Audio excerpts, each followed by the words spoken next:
What is going on, guys? Sean Don coming back with the technical analysis. Here we have Anthony Trimble, JUCO guy looking to work his way up to hopefully a Division One scholarship, whatever transfer. Yeah, Friday morning, feeling a little tired today, but nonetheless, we're going to analyze these videos. So let's take a look. We're going to do discus and hammer, sort of similar to what we do with Darcy Allen. Two events in one video. Anthony signed up for the technical membership, so just online technical coaching. So yeah, this is just kind of his introductory technical analysis, so he knows what to work on over the next few weeks. So here's discus. You sent me two videos. I think it was non-reverse, which is right here, and then a reverse. I'm more of a fan of just how everything kind of looks in this non-reverse. It looks a little bit easier, a little bit more lined up. The reverse just looked a little more erratic. Not much, but it wasn't bad. I just think this is a better technical base to kind of work from. So one more look. All right. So let's break it down. If my computer is not too slow today. All right, here we go. So level shoulders, level hips, good wind up. Shifting back over that right. Leaving the disc behind a little bit here. Not a bad thing. You kind of get over your left. I think you can get a little bit more over your left. I think the biggest thing here is leaving the discus so far behind you. I'd like to see that discus sort of be pushed around rather than pulled around or dragged around. I think that would help out a little bit with your size. I know Brian Clay, decathlete, he kind of talks about doing that, and he was like, I don't know, 6 foot, whatever, one of the world's best athletes, decathletes. And I think his disc PR is like over 53 meters or something like that, which is pretty crazy. So he might be onto something with the whole sort of pushing the discus around a little bit more. I think this disc is just a little bit too far behind you. Could get out over the left just a little bit more, get this left knee out over this toe, left shoulder out a little bit more too. Like I said, the biggest thing is that the disc is just kind of super far behind you right here. Hard to kind of pull that around.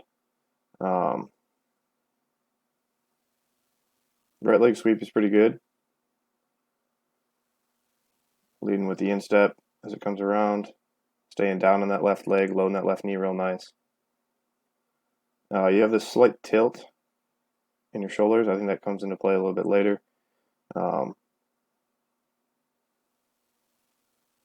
Kind of coming across the circle a good bit, which is not a huge deal. I like to just see more people, or I like to see people go a little bit more straight across the circle.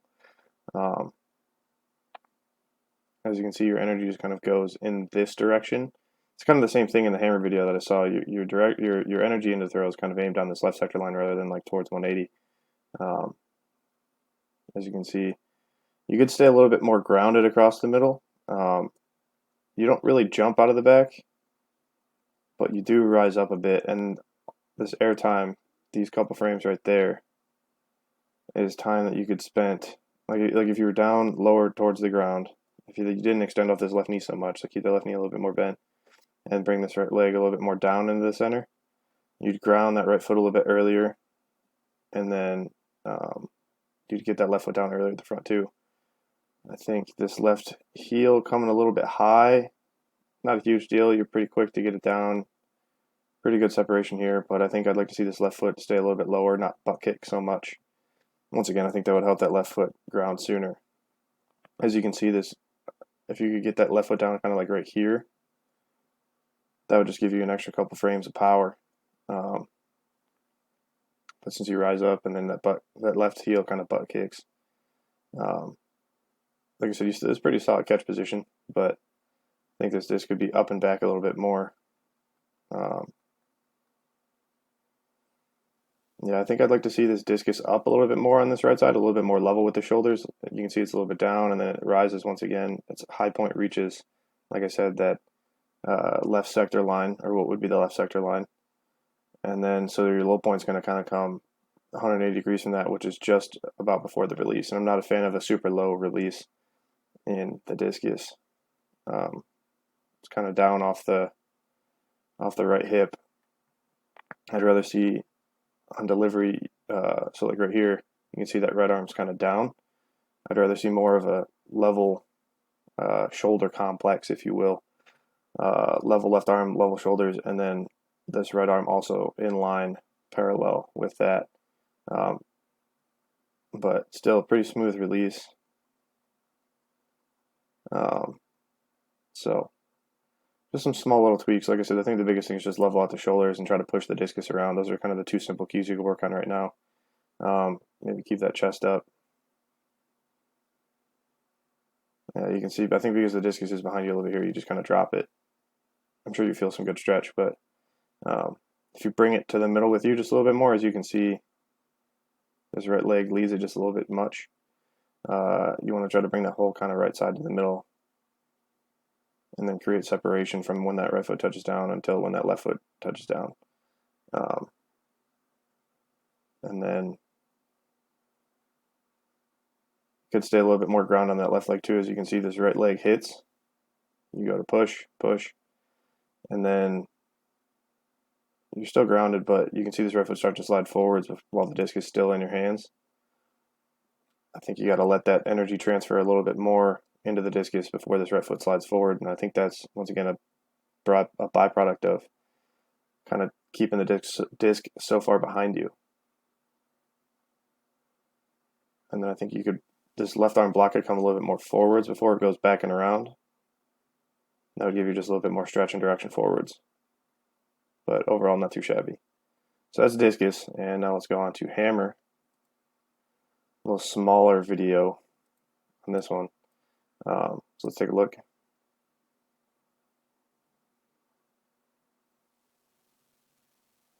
So you can see the direction of the energy of the throw in the release going down that left sector line. Like I said, it's kind of similar to discus. So in the winds, turn your shoulders back well. Decent entry. But you can see once again, you're doing 3 heel turns, like I said. Or no, you do a toe turn, sorry. So what you could do is, let's see here.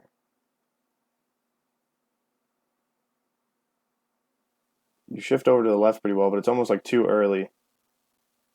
So maybe stay a little bit more centered as the hammer comes around the right. And then you need to think about holding this left side, as you can see. So left side's lined up right here.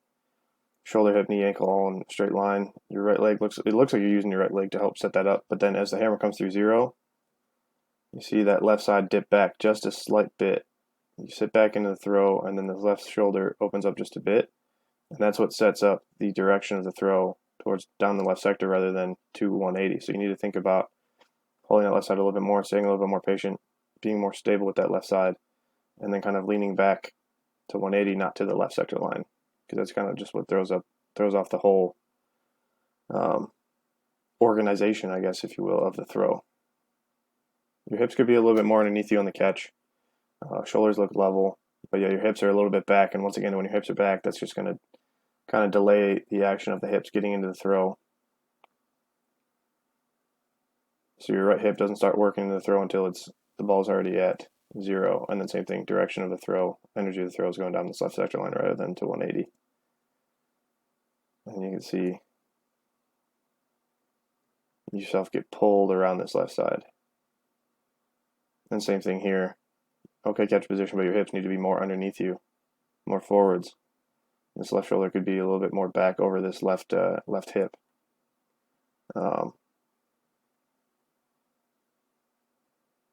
And same thing, get to 0, and this right leg starts working into the throw, and this left shoulder pulls back. This turns a little bit better, but same thing, still kind of going down the left sector line rather than going down 180.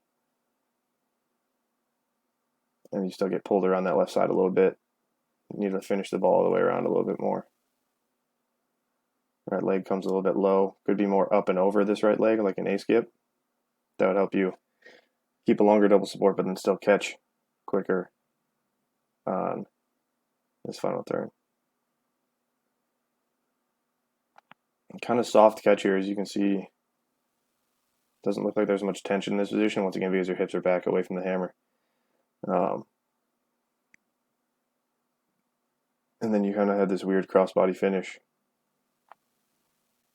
Once again, you can see you don't really work up into the hammer until the hammer's already at 0, and like I said, you're kind of pulling off to the left. So I mean, like, it's not like you're doing anything terribly wrong. We just need to kind of change the timing of some of the movements in your throw, and then things will line up way better, and you'll definitely get much more distance out of it. That's for sure.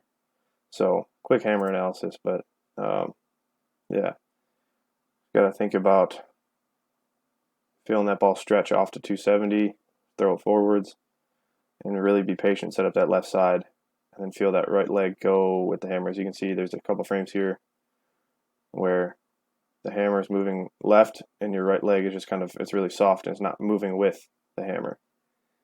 So you got to iron that out, and that'll help a ton. As you can see, the low point is kind of even in front of this left foot. I'm more a fan of you want the low point to not really pass 0. Like, I think if it's at 0, it's cool. A little bit before 0, still cool. Too much to the right, not cool. But also too much to the left is not cool either. So you got to find that golden mean. And yeah, just little tweaks here and there. Getting your hips connected with the hammer, I think, is going to be the big thing. So yeah, excited to work with you, Anthony. If anybody else out there would like a technical analysis, go to, I don't know, my website's down right now. So just shoot me a DM, send me an email. It's down in the description below. Comment down below if you need anything. Let me know. I'm here to help. Thanks for watching. Sean Don. Peace and out. Goodbye.